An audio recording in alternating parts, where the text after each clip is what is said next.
Abaturage bo mu mujyi wa Rubavu barishimira ko basigaye babona amazi meza mu buryo buhoraho nyuma y'uko WASAC yaguye imiyoboro yari isanzwe bagezaho amazi mu minsi itandukanye binyuze mu buryo bw'isaranganya ndetse n'iyari ishaje igasanwa.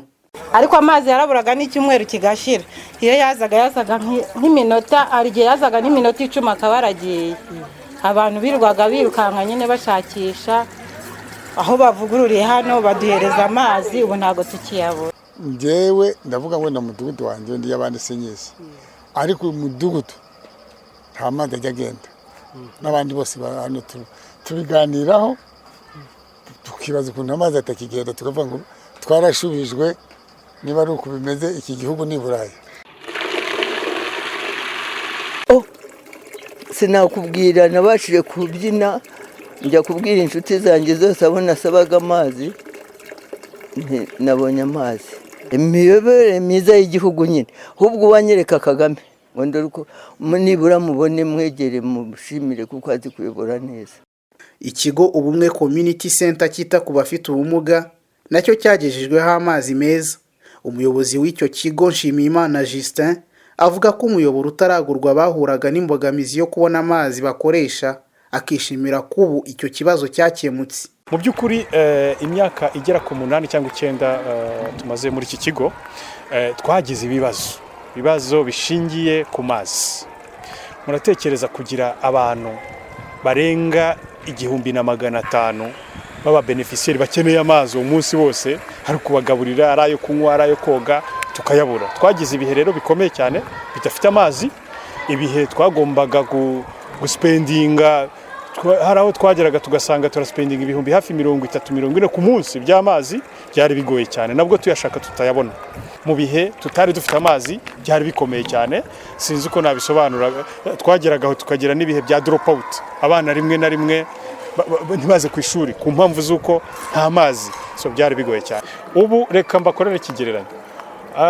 Twashoboraga kudepansa ku munsi umwe amafaranga twishyura ku kwezi uyu munsi nyuma yo kubona amazi kandi meza. So twabonye amazi kandi meza yatugezeho, hanyuma depanse dukora ku kwezi twashoboraga kuyitanga ku munsi umwe kandi noneho tubona n'amazi tutizeye. Ibihumbi hagati ya 30 na 50, ayo ni amafaranga twashoboraga gutakaza ku munsi y'amazi gusa. Ariko uyu munsi ayo mafaranga dushobora kwishyura ku kwezi kandi twabonye amazi ku buryo buri reguriye kandi amazi meza twaravomeshaga. Ariko se ubuzanenge bw'amazi bwari bikibazo, gutuvomera ashoboraga kutuzana amazi y'ikiyaga akatubwira ati siho nyakuye, cyangwa se ugasanga nta mutekano mu by'ukuri twabaga twizeye. So uyu munsi depanse iri hasi cyane, noneho n'amazi arahari meza.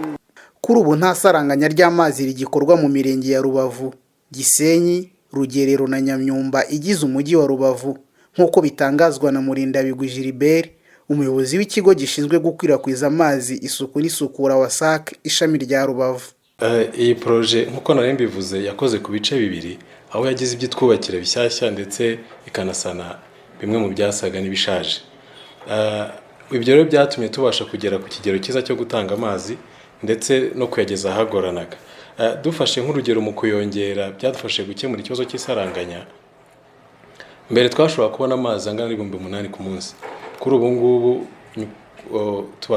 dufite uruganda rufite ubushobozi bwo kuba rwatanga 23,000 ku munsi. Icyo ni icyadufashe mu kongera amazi dutanga. Mu miyoboro twakoreshaga harimo imitoya bitewe n'uko abaturage bagiye biyongera mu miturire kandi akaba ari imiyoboro yubatswe kera. Ariko muri mushinga habashe kubakwa ibirometero 139 byadufashe kongera amazi akagezwa ahantu hose tutabasha kugera.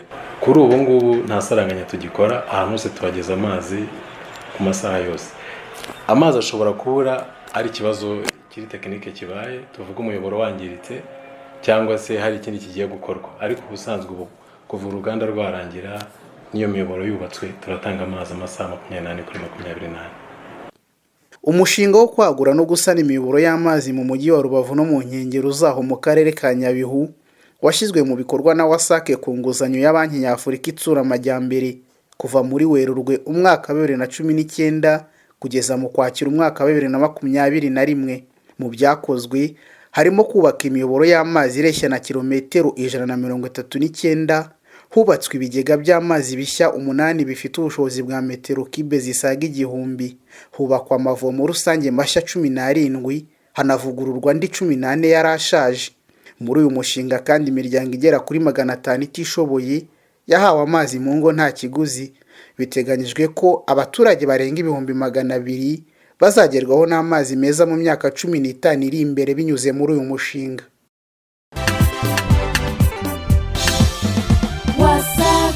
WASAC, dignifying life.